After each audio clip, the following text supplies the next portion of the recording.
देखिए, सबसे बड़ा हाथ जो है इस पे वालदा का रहता। वालदा अगर कम इंटरफेयर करेगी बच्ची की मैरिड लाइफ में, तो वो बच्ची की लाइफ जो है खुशहाल होगी।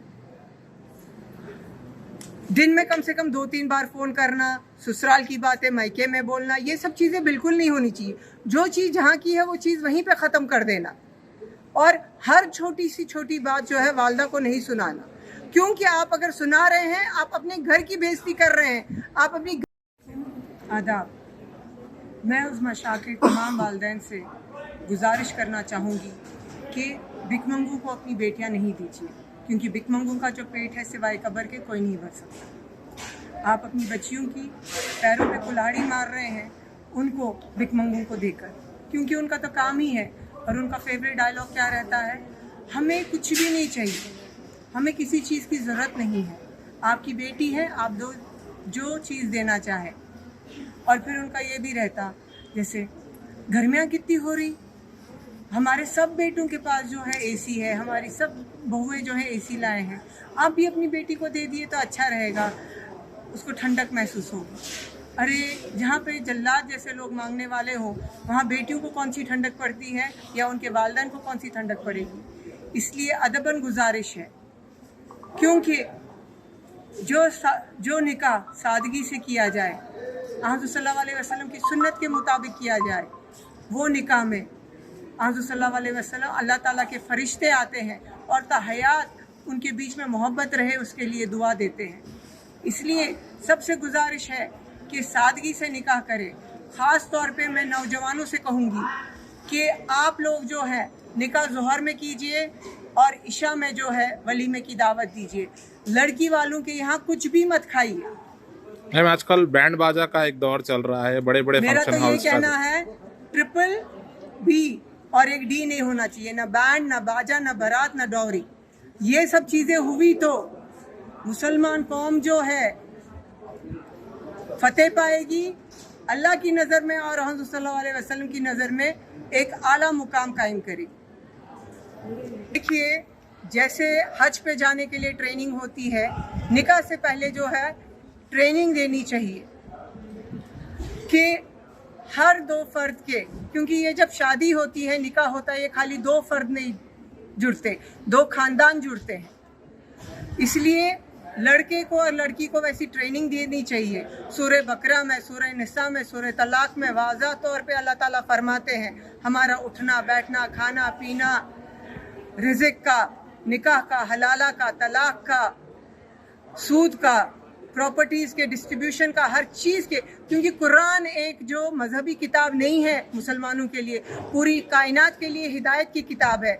इसलिए सबसे ये भी गुजारिश है कि कुरान को ज़रूरी नहीं है कि आप अरबी में रट लें, कुरान को आप अपनी लोकल लैंग्वेज में, जैसे कई लोग जो हैं आजकल रोमन उर्दू से वाक़या है उसमें पढ़िए, या तो कुरान को आप सुनिए, उससे सीखिए कि अल्लाह ताला का फरमान क्या है, अल्लाह ताला का कलाम क्या है, अल्लाह ताला किस तरह चाह रहे हैं हमारी ज़िंदगी होना। और जहाँ पे 2 बर्तन रहे वहाँ तो आवाज़ आती ही है। ये ज़रूरी नहीं है कि हर बार जो है आप पुलिस की सीढ़ी चढ़े, कोर्ट की सीढ़ी चढ़े, महिला मंडल की सीढ़ी चढ़े। घर में 4 दीवारी में लड़के वालों के साइड से 4 बड़े, लड़की वालों के साइड से 4 बड़े, आपस में 4 दीवारी में मसले को हल करने की कोशिश। मैडम, ऐसा देखा जा रहा है कि हर छोटी छोटी बात को आजकल मीडिया में लाया जा रहा है। पार्ट 1 बन रहा है, फिर पार्ट 2 बन रहा है, वो कभी कभी पार्ट 4-5 तक जा रहा है। देखिए, सबसे बड़ा हाथ जो है इस पे वालदा का रहता। वालदा अगर कम इंटरफेयर करेगी बच्ची की मैरिड लाइफ में, तो वो बच्ची की लाइफ जो है खुशहाल होगी। दिन में कम से कम 2-3 बार फोन करना, ससुराल की बातें मायके में बोलना, ये सब चीजें बिल्कुल नहीं होनी चाहिए। जो चीज जहाँ की है वो चीज वहीं पे खत्म कर देना, और हर छोटी सी छोटी बात जो है वालदा को नहीं सुनाना, क्योंकि आप अगर सुना रहे हैं आप अपने घर की बेइज्जती कर रहे हैं, आप अपनी घर की बात जो है बाहर ला रहे हैं। क्योंकि आपके मायके से आपकी डोली निकलती है और आपका डोला जो है आपके ससुराल से निकलेगा, वही आपका घर है। आपको उस घर की इज्जत रखना है, उस घर की हर चीज़ पे आपको पर्दा रखना है।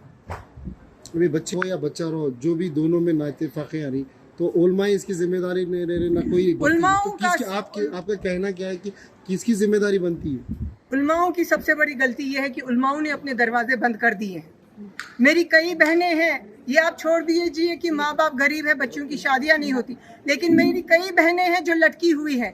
झूठी अना पे जो है आदमी बीवियों को नहीं छोड़ रहा, बीवी को नहीं छोड़ रहा, दूसरी शादी कर रहा है, लेकिन बीवी जो है उनके निकाह में है। जब तक उन्होंने अपने शौहर के निकाह से खारिज नहीं होती, उनकी शरीके हयात से खारिज नहीं होती, तब तक वो दूसरा निकाह नहीं कर सकती है।